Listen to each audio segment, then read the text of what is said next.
And Moscow is calling on the UN Security Council to put pressure on radical movements in Ukraine over their threats of terror.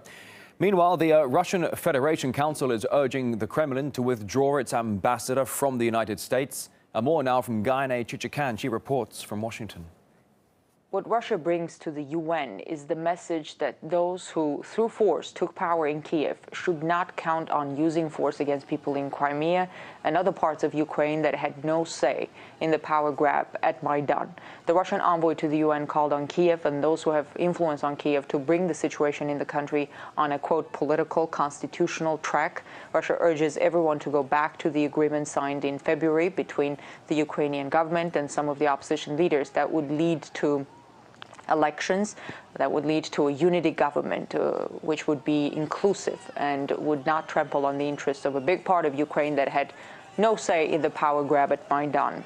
In the meantime, Russia calls for decision makers in Kiev and in the West to rein in, as the ambassador said, the radicals in Ukraine who have very anti-Russian sentiments and who present danger to the Russian-speaking population in Ukraine. Russia says if the Russian-speaking population in Ukraine is in danger, it will take measures to protect them under international law.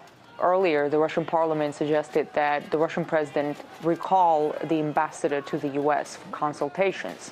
We don't know whether or not the Russian president will actually do that, but Russian lawmakers say this proposal was in reaction to President Obama saying Russia would pay if it intervened in Ukraine.